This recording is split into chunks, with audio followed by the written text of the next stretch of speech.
Welcome to Oh Say Can You See? This is produced by CTV here at GRTV in Grand Rapids, Michigan.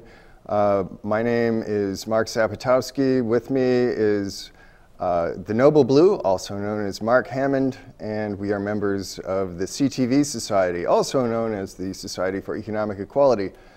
And we live in a massively falsified world. This is part 2. If you're interested, you can find part 1 on the internet, CTV Society, one word, on YouTube. You'll start finding it. And I suggest you look at that because there's some very interesting pieces of video, a couple of which we will see again tonight. And to introduce what we already covered, perhaps we could see that one graphic that we have on the copy stand tonight. Could we show the people that? That is from this really amazing book right here, which is by Richard Hoagland. And the book is entitled Dark Mission. If we could see the book cover, people might want to find it, and we could go back to the graphic. But anyway, I'll tell you what you see on that graphic. What you see is a photo from this book. I believe that's Gale Crater. At the time, Hoagland didn't know where it was on Mars. But there's a crater with a crater mountain, an impact mountain on it that's huge. And that's where the rover Curiosity went to. And Curiosity was all over this place, and that city is like 100 miles wide, and it's in part of this crater. So I think that's the same thing that you're about to see in a roll-in that we saw last week also. The roll-in is from Mars Anomalies. You can find it on the internet. This is Chris from Mars Anomalies. If we could go to that in a moment, maybe people could see the book that photo comes from. That photo is from one of the Mars orbiters.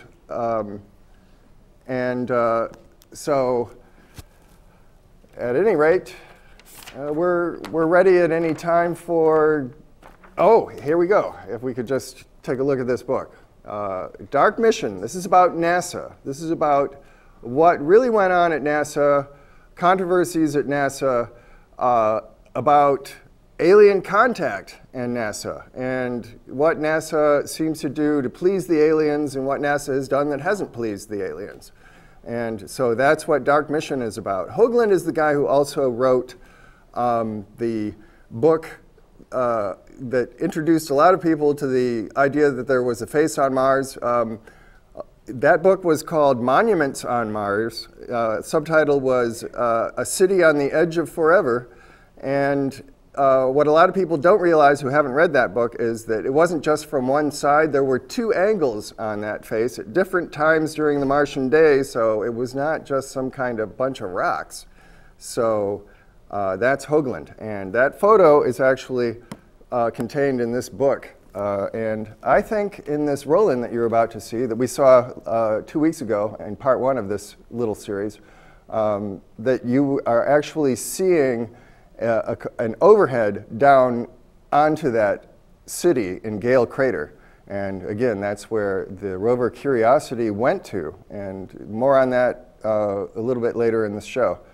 So if we're ready with that particular roll-in, Chris from Mars Anomalies, it would be great. Okay. Cemented fractures in mountain inside Gale Crater on Mars. And the spacecraft was Mars Reconnaissance Orbiter by the high-rise instruments. And this is the caption, and this is what they show. One type of feature of scientific interest on the mountain inside Gale Craters is exposure of cemented fractures, evidence that groundwater once reached to at least the height of the mountain. This image of the part of the mountain, taken by the high-rise resolution imaging science experiment camera on NASA's Mars Reconnaissance Orbiter, shows symmetry on how material on one side of each fracture is balanced by material on the other side. This pattern indicates that mineral-saturated groundwater once filled these fractures. The water deposited minerals on both sides of the opening, eventually filling the gap. And then it says this observation increases the appeal of Gale Crater, which has been selected as the landing site for NASA's Mars Science Laboratory mission. this is what I'm getting at. Now, here's the date right here, 7/22/2011. I've had this picture for a while, and I threw it on the back burner. But I figured I'd just get you guys' input on this, because when you really look at this thing now, of course they make it, like this kind of contrast, kind of like this milky looking thing all over it to make it, nothing pop out or anything. And you really don't see anything really too clearly, but I'll get into it a little bit closer. But again, I don't know why. I mean, think about it. This is Gale Crater. You've got, what's inside Gale Crater? You've got Mount Sharp. You've got different regions of Mount Sharp. You've got, look at the base of that, look at the outside of the crater, look at, oh my God. And people are finding all kinds of crazy stuff. Look at rock nests, look at all this kind of places, all the stuff that they're finding. Is it a secret? Is there any question why NASA landed Curiosity there? I don't believe so. And I don't believe that they're just, hey, let's just look for some rock samples, see if there's any past life here. I don't think that's what they're there for, guys. I think it's a big farce. I think they're lying to us as usual. And again, this is only my views, and this is only my opinion. I don't expect everybody to share the same thing. But let me get to this here. All right, first of all, I got a scale right here. I would imagine that's miles. But if you were to take this here and just roughly measure it, that's from this center of the star to about in between these two, I'm going to use the term fractures, from here to about here. That's 50 miles. Okay, now let's just go right from here to here. That's about another 50. That's 100 miles right there. How large is this thing? So this thing had to be really high above the ground. I mean, thousands of miles or whatever. I mean, I'm not sure. It doesn't get into that. But you can bet that it's pretty high up. Now, I didn't really notice anything really standing out, because you see it's like all these pixelated, but I'm going, what is all over these fractures? See it?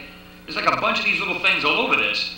And then I noticed this right here, and I'm going, is it possible that these are roads right here? See it? Just everywhere it looks like these main roads and everything. It's just these in between here. And I'm saying to myself, well, and where was that spot there? I noticed right off the bat. I was like, what is that? Oh, right here. Picture this being a main road. You just drive along it, and you take a left right here. And look at this right turn right here. It just kind of goes over, comes around, takes this 90-degree angle, comes down, and into this, inside this area, this lower area where the sediment supposedly settled. And believe it or not, I'm saying to myself, well, there's no possibility that anybody could live in this, because they fall in these crevices. They fall in, but they're already filled in, because they said that water was probably most likely on top of this, and therefore it filled it in. So, okay, so I'm looking at this and I'm going, okay, I saw that right there. And then I'm saying, well, look at the way is almost like perfect right here.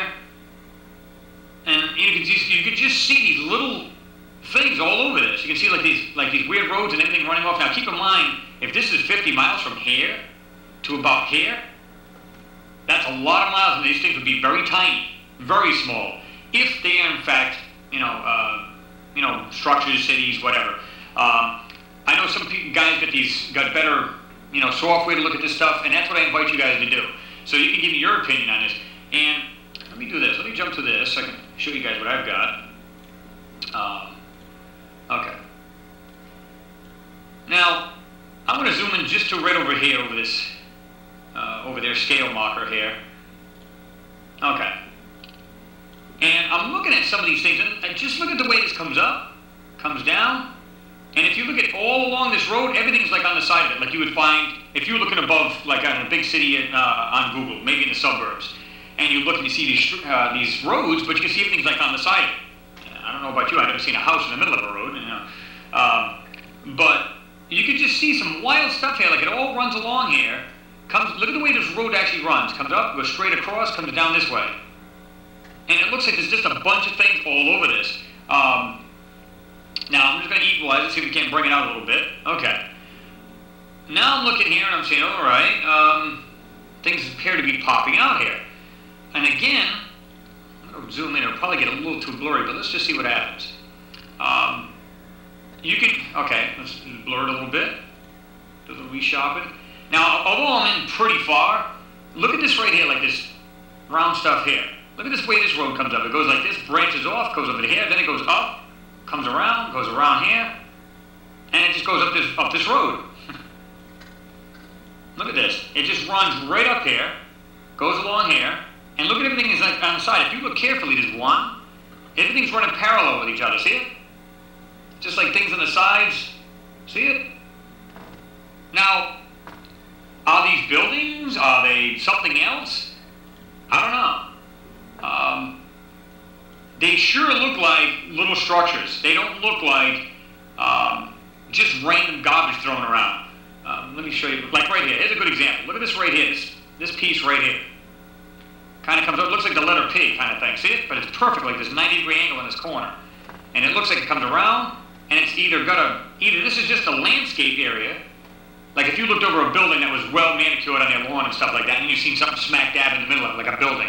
It's either that, or this is an actual structure, and it's got a dome kind of thing. So I think that's the same thing that you saw in the photograph from Dark Mission, but straight down on it. And I think it's pretty clear that nature doesn't do these right angle grid things. And that's what we see. I think it's pretty clear that in both cases we're looking at the ruins of a city. A little later, we'll see some curiosity photographs that were released by JPL. And what's said on the internet is that JPL is releasing photographs that are not retouched up by NASA. And NASA has changed all the Mars stuff. It's made them all reddish and made the sky pinkish and done all sorts of things to make it look non-Earth-like. And when there's things that the rovers are really looking at, they throw a bunch of sand blur all over everything and they fuzz everything out so that people go, oh, that's Mars, great. But that's not the real photography. And right now on the internet, you can find a lot of the real stuff. And one of those things is something called This is Mars 2014 that contains this JPL stuff, and we'll see that a little later. This, so anyway, just to wrap up and kind of touch base with what we did last week. Well, no, we'll hold off on that. I'm just curious. You probably have some things that you would like to say, and this is a good chance to say it because it's going to take the control room quite a while to get to the next roll-in of the large-nosed gray. And you remember seeing the large-nosed gray. Yeah. Well, hey, where would I start? I mean, does that look like a city to you? It looks like one to me. You know what that looks like to me is the organic structure of some kind of intelligent creature. If we do run across extraterrestrial creatures, they're probably going to have a lot of the characteristics of humans by being intelligent, but they're also going to have their own sort of organic nature. And that's what that kind of looked like to me, is like a beehive. See how they got the cells all locked up? That's what our cities look like beehives like too. Yeah. Right. If you get into some of the esoterica here, you find out that there is a race of extraterrestrials that live in spaceships that are very much like a beehive. And you know how they found out? Was through the Russian remote viewing program. They targeted extraterrestrials, and the Farlight Institute down in Atlanta, Georgia does the same thing. And they've written an amazing book called Cosmic Explorers about what they contacted through this. When I was living in Hawaii, there was a whole group of people that were in direct contact with the Pleiadians through their, telepathic connections. But you know what happened one night was that we got into a heiau with the Hawaiians and the kahunas and caught us, and they showed us. First they tried to throw us out. They were, no white people are allowed in here. But then when we convinced them that we were interested, they showed us some of the stones that the Menehune supposedly used to transport themselves physically through space to other star systems. Well, you mentioned remote viewing, and since we're dealing with some esoteric, occulted things, I have to say that actually, even though people might think that that is something occulted and quite esoteric, it is actually it has made its way into mainstream science. Remote viewing is what the Army started doing, and it's what the Stanford scientists Targ and Puthoff, two physicists, demonstrated as an actual effect. They were putting people in a Faraday cage, and then someone was opening up a safe based on a random number generator, which safe they would open up and take out a photo and stare at it. And then the guy in the Faraday cage was able to remote view. He was able to astrally project his consciousness to see what the photo was that the guy was seeing. And they did this over and over again with a guy who knew how to do this. And the Army started training people to do this, and it was well known. It was part of NPR News for several years. It was in the New York Times. So, you know, the world is a stranger place than you think. And if you had any doubt, we're about to see a roll-in of one of the large-nosed grays. And it seems to me pretty clearly, from what I've seen of Lloyd Pye, that this is one of the people of whom he has a skull that he has DNA tested. So if we could see the large-nosed gray, you can find this on the internet too. And by the way, Chris from Mars Anomalies, you know, who's talking about, I don't think this is random garbage, he's on the internet also. Photo that it's artificial. The reality is that there's no frame number associated with it, so nobody really knows what to go back and check. Despite the image's original misidentification as coming from the Chinese space program, China's recent landing of a rover on the moon might have sparked a renewed interest in the rovers NASA is currently operating on Mars. April 8, 2014, TV news outlets throughout America began reporting how this puzzling bright light was captured on or beneath the planet Mars by NASA's Curiosity rover. 1,000 copies. I don't care if you got to drop them in there by helicopter. We're spreading this information around. We got a call back and said, all right, we'll make arrangements for you to have.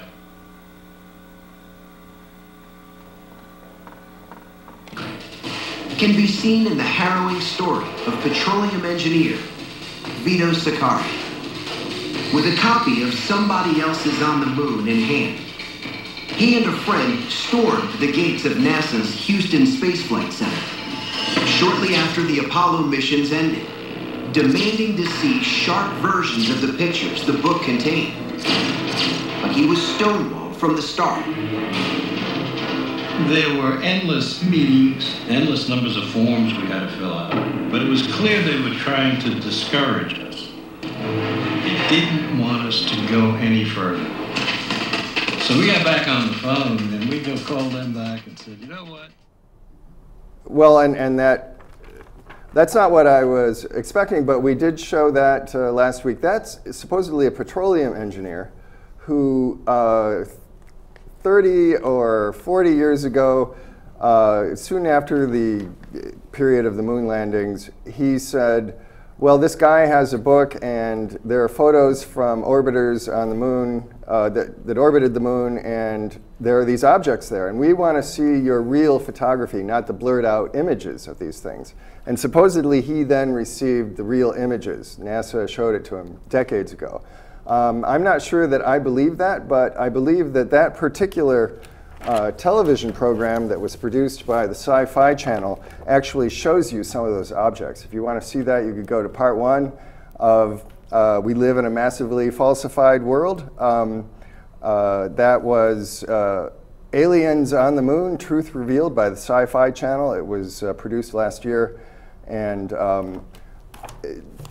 I think that what's going on is that Sci-Fi channel said, well, these are from the NASA archives. I don't think the NASA released those archival photos that clearly show objects, technology, buildings, structures, vessels on the moon. Now, I don't think they did it decades ago, but I think that they're finding some excuse that they already did this decades ago, and so here it is, and they're trying to, through the back door, get people used to some of this information. So I think that that's what that television show is about. Again, that is Aliens on the Moon, The Truth Revealed. Okay, we're ready with the large-nosed gray, and this is on the internet also. People are saying, oh, this is from the KGB. Sometimes people are saying... You'd have to have the dots on the eyelids or something blinking like this to track this movement. Otherwise, it would be completely robotic, like movement, because you would have programmed it. This is completely, every bit of it is fluent motion, and that tells me what we're looking at is footage. I mean, I can absolutely tell you what we're looking at here is not CGI. I mean, you look across the forehead, there's way too much three-dimensional characteristics here. We're actually looking at footage film of a three-dimensional, I mean, character. There's just no way around what we're looking at here. And on top of that, to think this is some kind of magnificent suit or anatomic doll is absolutely unbelievable.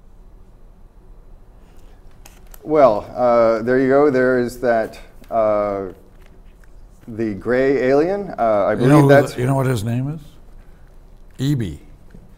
Oh, well, if that is... That's extraterrestrial What biological do you know about entity. E.B.? E.B. was the one alien that survived the Roswell crash. And what's the story of E.B.? What was the fate of E.B.? He lived in captivity with the military and turned over a lot of research or technology, reverse engineered it for us. And he lived for quite a number of years. He didn't, they don't eat meat. They don't eat any kind of solid food. It's all, actually a lot of their diet is all vegetarian, you know. That's why their mouths are so small. They liquid diet, that's all they ate. And we couldn't quite get, according to the story that I read, they couldn't quite get the diet right, and he eventually died of a bad diet. Was he a prisoner, or did he become an ambassador, or what? He was like an ambassador, but he was also a prisoner, you know. He was part of that Wright-Patterson Airport space cover-up right after Roswell, and he was the one that survived. They found 5 that didn't survive, and they found 1 that did. And they named him EB because it's extraterrestrial biological entity. EBE, see? There's a book by Brad Olson. I can't hold it up for you because I happen not to have it, but Brad Olson wrote something called Future Esoteric. It's a part of a 3-book series that he's still in the process of writing the 3rd book to, and this was the second book of the series. First was Modern Esoteric. And it's a real good compendium of just about everything that you can find that is seems relatively credible. I mean, it's probably not all true, but material that you'll find on YouTube, the internet, you know, printed material. Everything that's come out in about the last 4 years, you will find in Future Esoteric. You better put out a disclaimer that this is not for the casual observer. These stories a lot of them are mind-altering.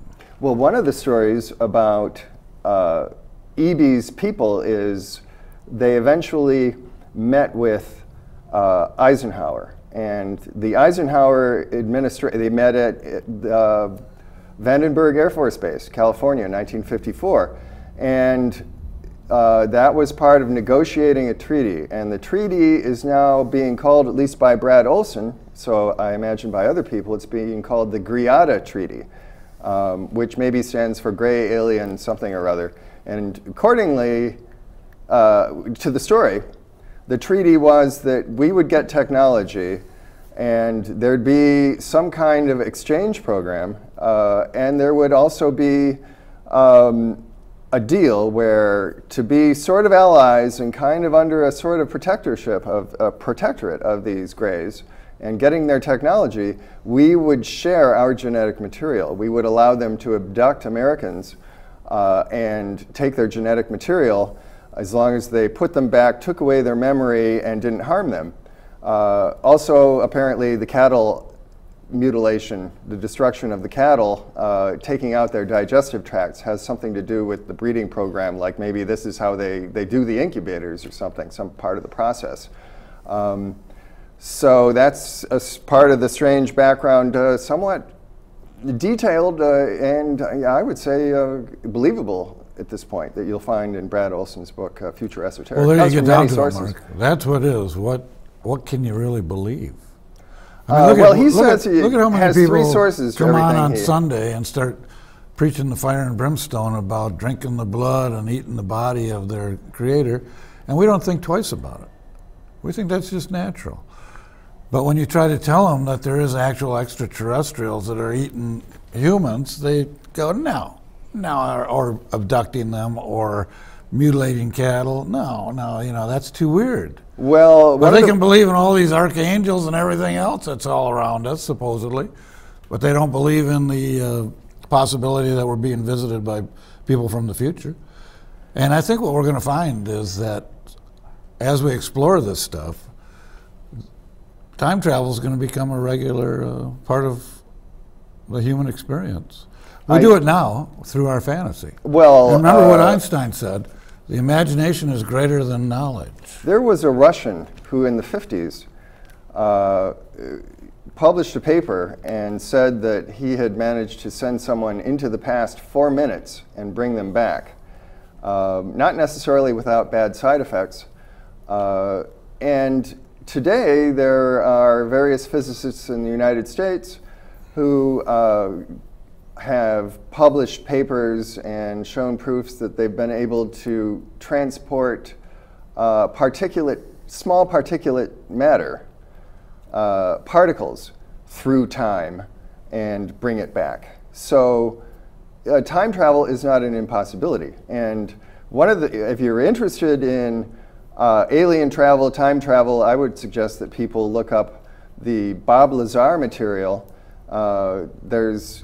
He's interviewed. He does a press conference that you'll find on from the time when he was making his revelations 20 years ago on the internet. It's still there, and he does a very good explanation for how a space-time warping propulsion system, using the very strong force somehow projected out and magnified and controlled, the strong force that holds matter together, is the key to the gray alien, or many of these aliens' propulsion systems. One of the things exotic matter is the twin paradox, the twins paradox. You know about that? Right. If you take two twins of the same age and put them one on a spaceship and shoot it out into space at near the speed of light, by the time it returns after say a year, the person that's remained on Earth has aged considerably more than the person that was on the spaceship.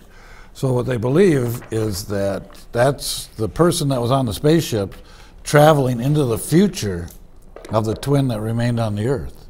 And that's why they can come back and look younger, because they traveled into the future. And they can demonstrate this now. It isn't just fantasy. This is something Einstein demonstrated, time dilation. Yes.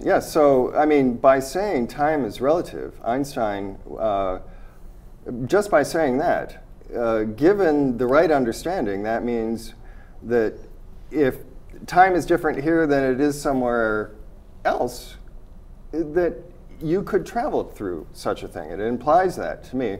But anyway, speaking of space-time and warping it and anti-gravity and humans developing their own technology, possibly learning from alien technology through these exchanges. We have The Secrets of Anti-Gravity Propulsion, if we could get that a little more in focus. It's by Paul LaViolette, a legitimate physicist who, very well researched, very well documented.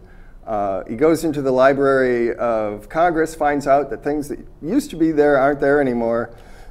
In the early 60s and late 50s, there were people saying, well, you're going to go from Sydney to New York in 20 minutes because you're going to be using this warping technology, this anti-gravity technology for your space flight in a few years. Well, it didn't happen, not because this technology doesn't exist, but because that technology would threaten the fossil fuel economy, and the wealthy don't want to end their relative advantages that they have or their control over society, all the way to the point of the destruction of our civilization, our culture. Great disasters are looming unless we get a handle on this stuff and get out of our dark ages of the fossil fuel contamination of this world.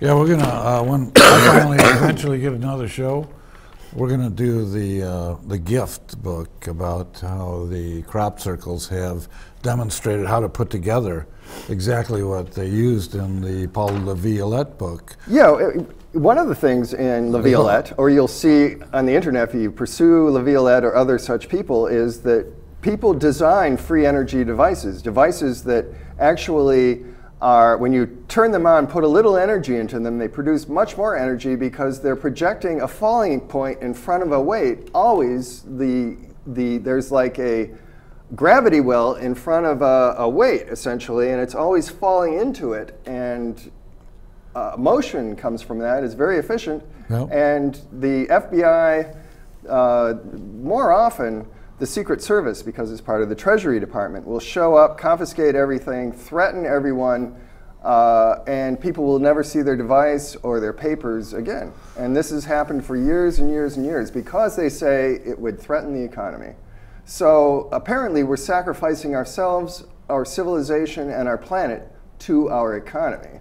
And that's got to be a mistake, and I think it's more like propaganda from the wealthy that you're hearing. They're actually using the technology in the B-1 bomber. That's why it's on the cover of that book, because we have the technology now to greatly enhance the propulsion capabilities of the B-1 bomber. Yeah, he goes into quite some detail pointing out his understanding that the B-1 bomber is actually operating with a warp field.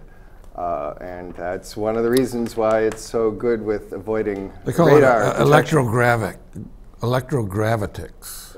Electrogravitic. Gravitics, yeah, electrogravitics. And that's what that guy SEAL was doing with those discs that were shooting off into outer space at high accelerating speeds.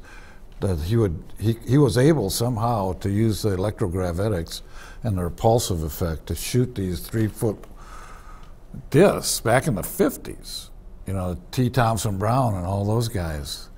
But this guy SEALs had these SEAL devices, and they looked just like a UFO on a small scale. And if they turned the electrogravitics on properly, this thing would shoot out into, and they were afraid they were going to blow up some of these satellites because of the way this technology worked. And now they have a place in Denver that has been filmed by a film crew of these discs coming out of the ground at hypersonic speed, beyond what the human eye can see, but the film cameras can capture it. And this guy was just out filming. He captured one of these discs shooting out of the ground at hyperspeed, and he showed it to a TV station. And they came out on a Thursday and did the same thing, and they found the same disc shooting out of the ground. They couldn't see it. They didn't see anything. But when they got back and processed all the film and videos, it was there.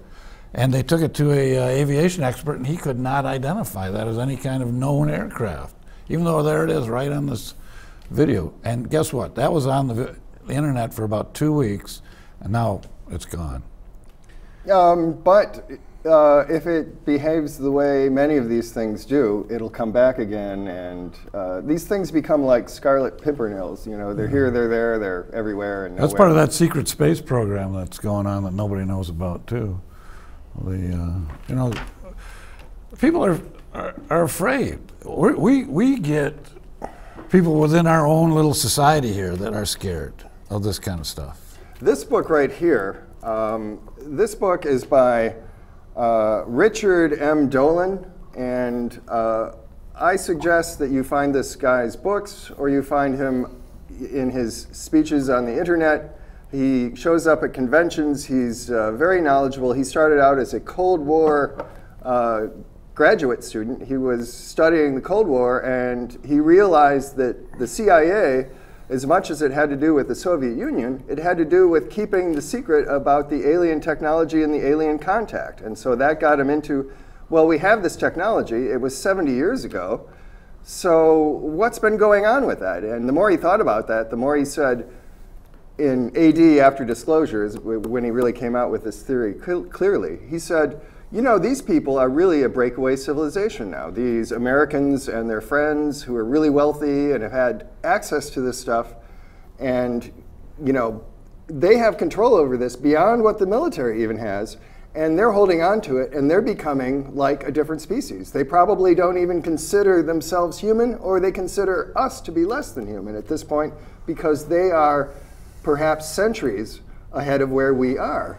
So this is a very frightening idea, but it actually makes a lot of sense. And if you're willing to look at what an after-disclosure world would look like, or what a world without disclosure might end up being like, I suggest you read this book. I recommend it. Richard M. Dolan, After Disclosure. Oh, yeah. You know, during the Vietnam War, I met a woman from Sweden, and she told me about how Americans were napalming these villages in Vietnam, and I go, no, that's not possible. We would know about it on our news because we have the free press. You know, I've come to realize that the ordinary press is really BS. You know, it's crap. I mean, and it's more and more crap. You get less and less out of it. Well, look what happened in Iraq with George. Well, I mean, that's a bad wound, but he lied and lied and lied, and the press, nobody asked the really tough questions, you know. Well, no, and it's inane. It doesn't, you can never, it will never, it hardly ever touches any of this stuff except to poo-poo it. And even for regular political news, if you go to the internet, that's where your real news is. If you rely on this pre-digested, regurgitated stuff off of TV, almost off of NPR, which is getting fuzzier and squishier and, you know, more airy, you know, than it ever was before. You know, it's becoming with the internet, we have a world that we can apprehend, you know, that we can comprehend really for the first time. It's like the scales falling from our eyes. As long as the internet is free, we have the possibility of freedom. If net neutrality dies, we won't have that. I mean, we won't have a possible future. So there's a lot at stake right now, and I'm glad it's always been that way, Mark. It's always been. I'm glad it's here right now. You have to fight for your right to party, and that is the foundation of civilization. Well, fortunately, Google, which is a huge power, so far is largely apparently on our side on that. But if you get George Bush Jr. in there, I think you won't have net neutrality. There'll be widespread censorship and clamping down on this birth of freedom over the internet on these topics. And you'll probably have another war in the tradition of his family in the Middle East. Well, you know, take a look at Obama. He is the president of the United States, commander-in-chief. He has to daily sign off on who's going to get killed today. You know, where are we going to send these Hellfire missiles? Who's going to be in the harm's way? And I don't get it. Why dropping a bomb from 40,000 feet and killing 40 villagers is less barbaric than what they're doing in the ISIS thing with cutting the throats of these people? Why is that such a horrible thing? But dropping a bomb from 40,000 feet is somehow... Well, perhaps it's like the Nazis. You know, the Nazis found that it was really messy to machine gun, you know, tens of thousands of victims, and it really caused damage to their own troops or people that had to do that. So they made it like a bureaucratic system wherein they told people they were just taking a shower and all this, and it all worked out a lot better that way. So I guess it's a cosmetic difference, perhaps. Hey, we are going to go into the Lloyd Pye roll-in. This is from 2014, quite amazing. It's rather long, but when we come back, we're open to your calls. And here we go. Lloyd Pye, he is a physical anthropologist, graduate of Tulane University. He says that if he wasn't into the truth, he could have had a life. And meaning he could have had an actual academic career. Could we hear that out here? We can't hear it out here. DNA is found in black Africans of South Africa, just where Sitchin said the Anunnaki said they created us. That's where you find them genetically. And they're about 200,000 years old. That clock takes us back about 200,000 years to those black African women. Us sitting here 60, 70, 80 differences. Those have 120. The oldest of us have 120. We'll get to that next slide. All right, human haplogroups. They're like 30, now you can sometimes get 33, 37, 38. People argue about the haplogroups, but these are the haplogroups right here. HPTA, remember the haplogroup A for the human, haplogroup C for the star child, two basic ones, and we don't even know that that's their haplogroups, and these are the rest of the haplogroups. And here you see the human mitochondrial DNA from the Cambridge reference sequence. To get like the standard baseline, they picked one person and they did their mitochondrial DNA, and that became the baseline against which everything else was measured. Cambridge reference sequence that was done at Cambridge. And then you have the Neanderthal mitochondrial DNA, and you have two of Denisova, the Denisova bone and the Denisova molar. Well, what is Denisova? Next slide. Surprise! Denisovans are a new addition to the early Homo pre-human family tree. If you haven't heard about them, they just got this finger bone and a tooth out of a cave, and they thought it was with Neanderthals, and they thought it was Neanderthal, but they measured its mitochondrial DNA, and its mitochondrial DNA was so different that they knew it had to be, even though they had a little piece of finger bone and a tooth, it had to be another species. Just because mitochondrial DNA is so well conserved, and everything fits within such a tight window of each species, that if you're outside that window, you're something else. This is very significant. So Denisovans were discovered in 2010. They seem to have been contemporaries of Neanderthals. Their DNA exists up to the 5% level in modern Micronesians, Fijians, New Guineans, and Australian Aborigines, and new groups being discovered. This is very exciting in the world of anthropology. Next slide. And biology and genetics. Now, base pair nucleotides, get with this, 1,255 of 16,000. Let's say we had all 16,000 stretched out here one by one. We're going to take out this narrow slice from 1,255 to 1,350. These 95 contain no variations in any haplogroup. They're clean. There are no changes. When we talk about highly conserved, that's what we mean. No changes over time. In none. Very highly conserved across all 33 haplogroups, the one Neanderthal and the two Denisovans. Next slide. Now we're going to take another stretch. Oh, I want to show you what variation looks like. Variation in the human mitochondrial DNA. These lines come up, the computers do this automatically, but you see where everything else has a T, there's a C right here in this haplogroup. That's a variation. That is a variation. Keep that in mind. You can have them, you do have them. And over the whole course of the 16,000, humans have 120. Like that. Next slide. Okay, this is the other way they can be. They can be a change or they can be a missing. If there's a missing nucleotide, the computer automatically puts something in to show there's something different here. So you can either have a complete change or you can have just a missing spot. Up or down. You can see up or down. Up, down. Next slide. The computers know. Now here we have a different stretch. We have from 1426, from 1262 to 1426. This is, instead of 95 like the other one, this is 164 base pairs long. Now in this one, we find that each of the Denisovans have one difference. You see it right there? The Neanderthal has one right here. That's C right there. And the human has one right here. That's C right here. Each of them have one. This is a very highly conserved area, but there is one change for everybody. Now we're going to see the star child's exact same segment right here. Next slide.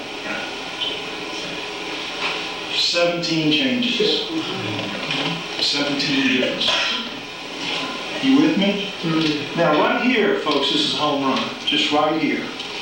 To show that it's not human, it's not Neanderthal, it's not Denisovan, it is something else.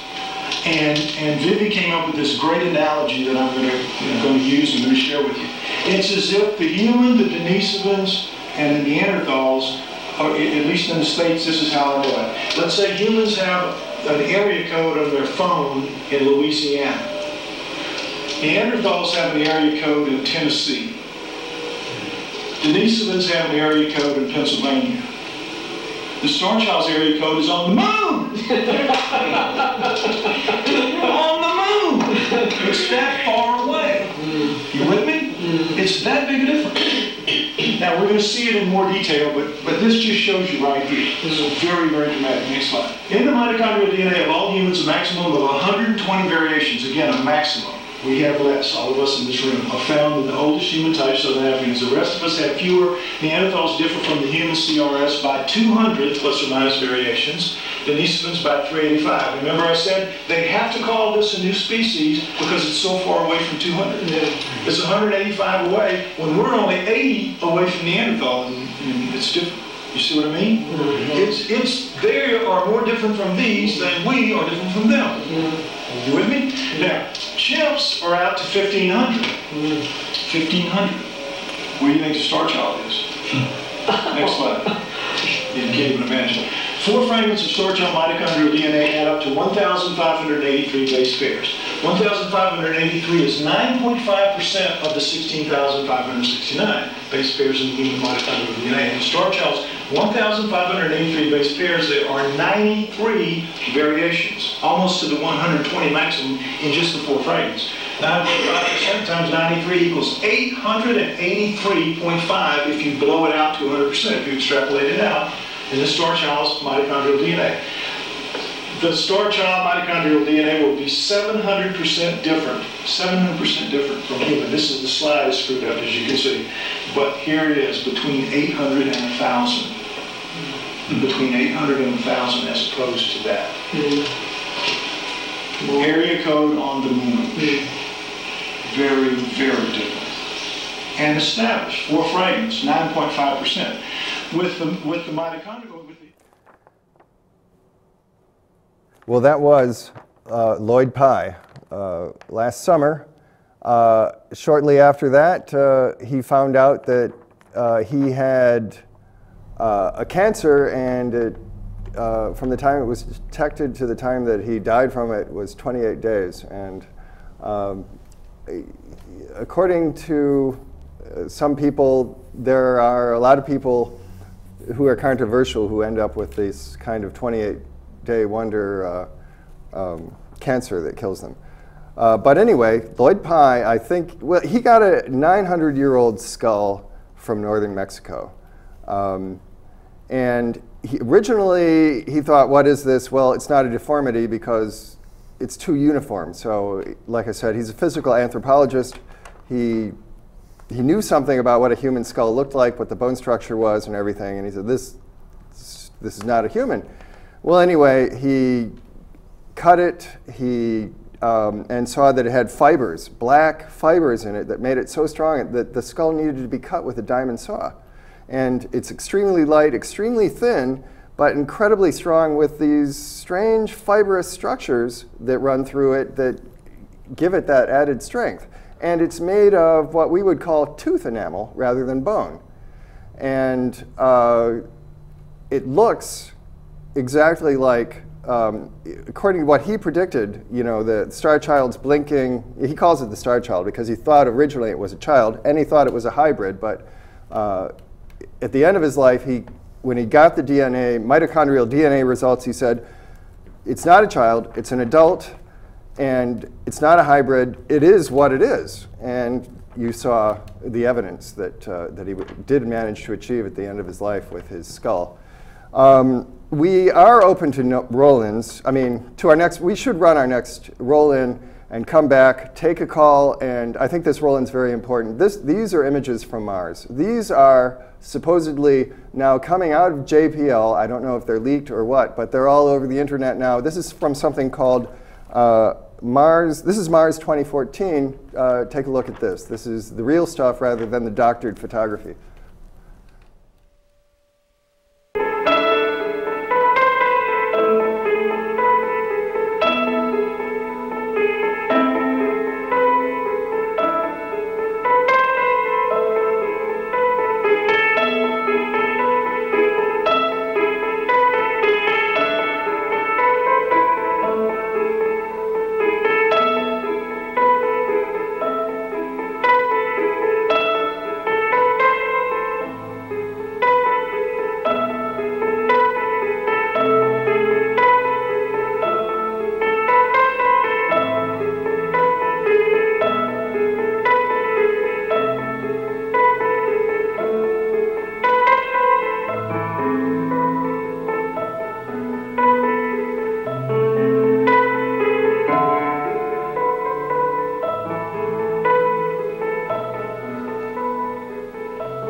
It keeps going, don't worry. Okay.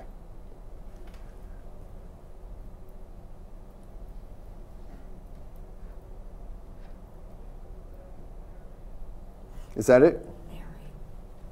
Okay, well, you see right angle things, and the music cut out, but you know, you see things that look like cut stone. You saw a sculpture, clearly. You'll see some more. This is what they call the rubble of the city, the base of the rubble pile. You see a lot of what look like real right angles, like blocks of stone. And in one place you see something that looks like a fluted column, essentially, you know, decoratively cut stone. There's some other weird sculpture-y looking things. About the most normal one that you saw, it was the one that was lying on its side. That looks column-like. You'll see some very clear manufactured things here and there in a moment. Toward the end, you'll see something. There's something. It looks like, what? You know, it doesn't look like anything that the rover showed me before. And there, a box kind of thing. And there, these flat stones. There, that's like another boxy thing. A lot of right angles.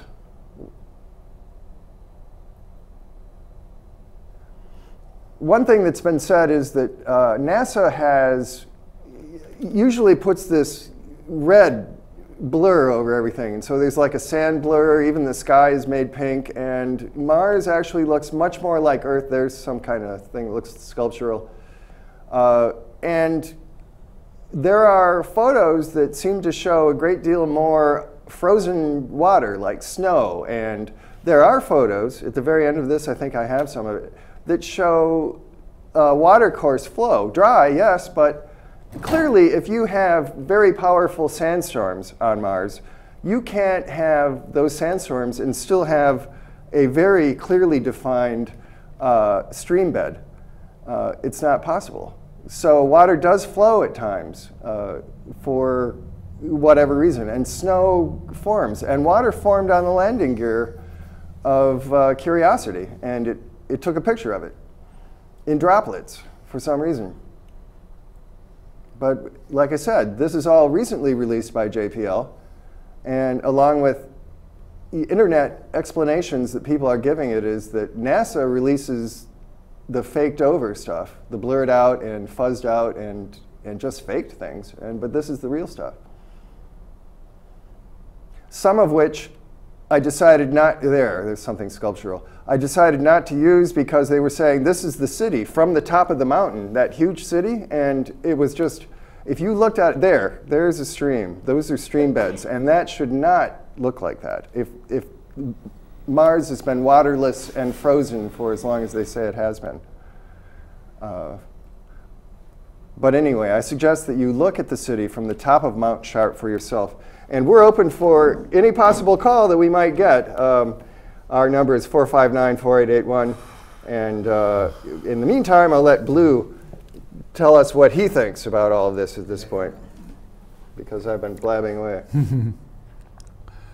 Well, there's no doubt that there's a lot of mysterious stuff in the universe. I mean, we're just a little speck of dust. Well, tell me this, Blue. Why don't they want us to know what's on Mars and what has been on Mars, or what they're doing on Mars? Obviously, it seems to me, they're not there as... They don't see it that way, Mark. Chris said, they're not there to just pick up a bunch of rocks. They have an orthodox view, so they don't see the same stuff we see. See, what they look at is rocks and wind-blown sand, and see, it's just like Copernicus. I don't think that's what NASA is. Galileo with the telescope. They looked through it, and they didn't see any moons on Jupiter. I think NASA...